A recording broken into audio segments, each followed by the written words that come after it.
గౌరవనీయులు భారత రాష్ట్రపతి మాన్య శ్రీ ప్రణబ్ ముఖర్జీ గారు, రాష్ట్ర గవర్నర్ శ్రీ నరసింహన్ గారు, నేటి ఉనికి గ్రంథం యొక్క కృతికర్త మహారాష్ట్ర గవర్నర్ శ్రీ విద్యాసాగర్ రావు గారు, కేంద్ర మంత్రివర్యులు గౌరవనీయులు శ్రీ బండారు దత్తాత్రేయ గారు,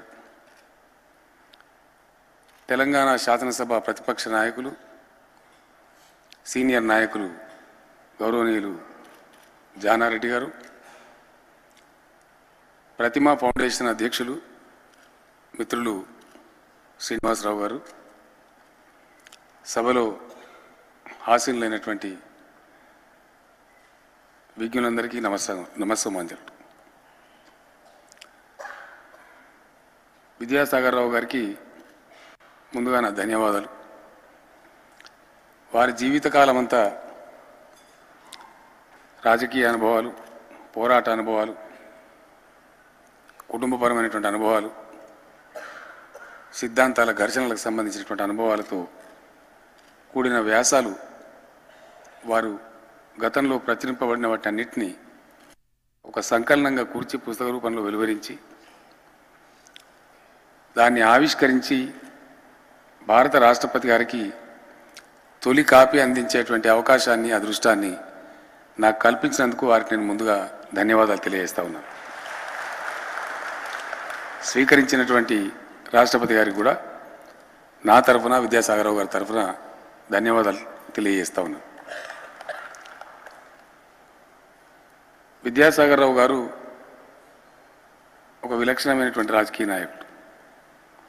ఆయన గురించి మన తెలంగాణ రాష్ట్రంలో పెద్దగా చెప్పవలసినటువంటి అవసరం లేదు.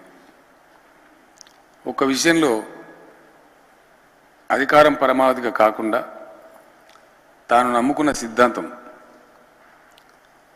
చివరి వరకు ఆచరించి అందులో ఒడిదుడుకులను, కష్టాలను, సుఖాలను అన్నిటినీ కూడా కలగలుపుకొని ఎగుళ్ళు దిగుళ్ళు బాగా చూసినటువంటి ఉన్నతమైనటువంటి వ్యక్తిత్వం ఉన్న వ్యక్తి విద్యాసాగర్ రావు గారు.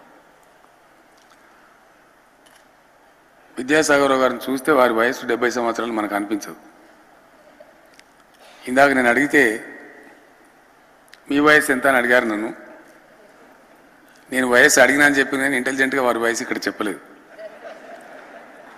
నాకు 61 ఇయర్స్ కంప్లీట్ అవుతాయి సార్ అంటే మీరు చాలా యంగ్ అని చెప్పి 70+ ఉంది నాకని చెప్పారు.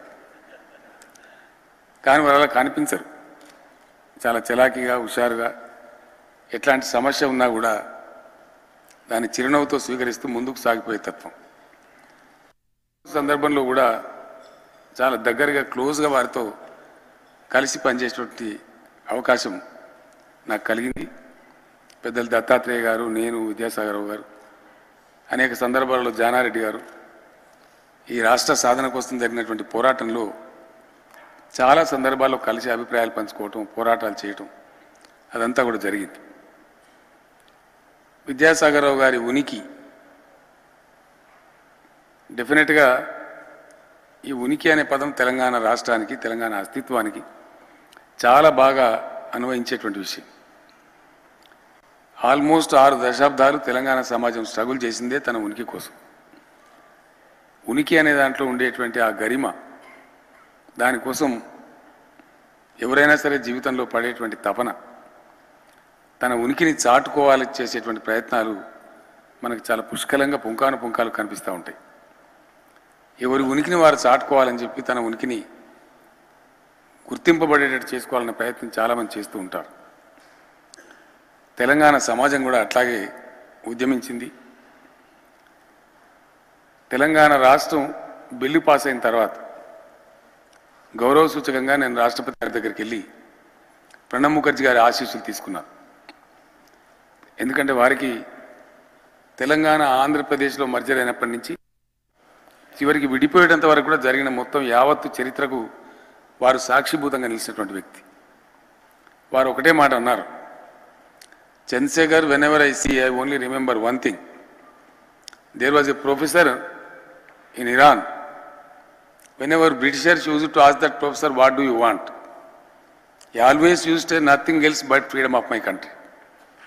నిన్ను కూడా ఎప్పుడు అడిగినా ఏం కావాలి, what do you want Chandrashekhar అంటే ఐ జస్ట్ వాంట్ తెలంగాణ అని చెప్పి నువ్వు కానీ ఐ అప్రిషియేట్ యూ.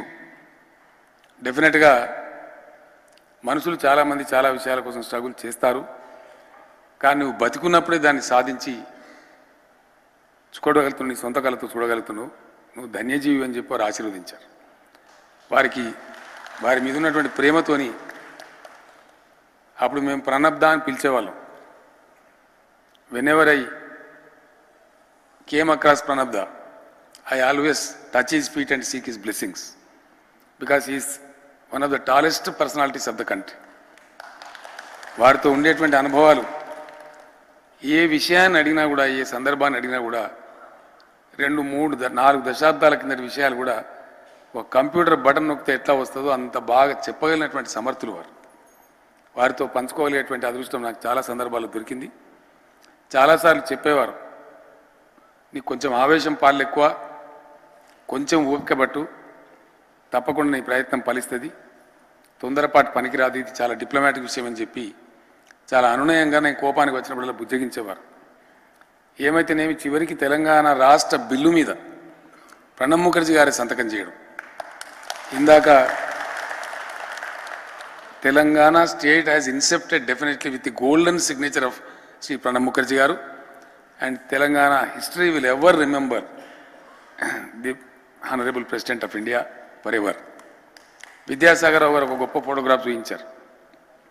చివరి నిమిషంలో ఢిల్లీలో ఆనాడు నరాలు తెగే ఉత్కంఠ, రాజ్యసభలో ఏదో తారుమారవుతుందనేటువంటి సందేశం అందుకొని ఓ పక్క నుంచి నేను అప్పటికప్పుడు ఆగా మేఘాల మీద హౌస్ ప్రారంభం కాకముందే పార్లమెంట్ చేరారి వారిని కలవాలని చెప్పి మేమిద్దరం కలిసి, మా తర్వాత దత్తాత్రేయ గారు కూడా మాకు జాయిన్ అయ్యి అక్కడ మేము పడ్డ ఆరాటం అద్భుతమైనటువంటి పద్ధతిలో అరుణ్ జైట్లీ గారిని కలవటం, సుష్మా స్వరాజ్ గారిని కలవటం, చివరికి రాజ్యసభలో ఆ బిల్లు పాస్ అయ్యేటువంటి చివరి క్షణాల్లో మేము పడ్డ ఉత్కంఠ, ఒకరికొకరం మేము పంచుకున్నటువంటి ఆనందం, తెలంగాణ బిల్లు పాస్ అయిన రోజు పార్లమెంట్ సెంట్రల్ హాల్లోనే మా ఒళ్ళు మర్చిపోయి ఒకరి మీద ఒకరం పడి కౌగిలించుకున్నటువంటి ఆ సందర్భాలు జీవిత కాలమంతా కూడా గుర్తుండేటువంటి మధురమైనటువంటి ఘట్టాలు.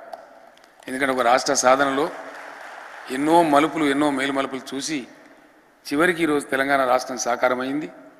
విద్యాసాగర్ రావు గారు గవర్నర్గా ఉనికి పుస్తకాన్ని ప్రచురించడం, దానికి గౌరవనీయులు అత్యంత ఉన్నతమైన స్థానంలో ఉన్న మన భారత రాష్ట్రపతి గారే మొదటి కాపీ స్వీకరించడానికి అంగీకరించడం, అది ఆవిష్కరించి వారికి అందించే అదృష్టాన్ని నాకు కలగడం, మీ అందరి సమక్షంలో జరగడం జీవితంలో మర్చిపోలేని మధురమైనటువంటి అద్భుతమైన సన్నివేశంగా జీవితకాలం నా గుండెల్లో పెట్టుకుంటానని మనవి చేస్తూ, మరొకసారి ఈ అవకాశం కల్పించిన విద్యాసాగర్ రావు గారికి, ప్రతిమ ట్రస్ట్ వారికి, భారత రాష్ట్రపతి గారికి, సభకు విచ్చేసిన మీ అందరికీ కూడా ధన్యవాదాలు తెలియజేస్తూ అవునా.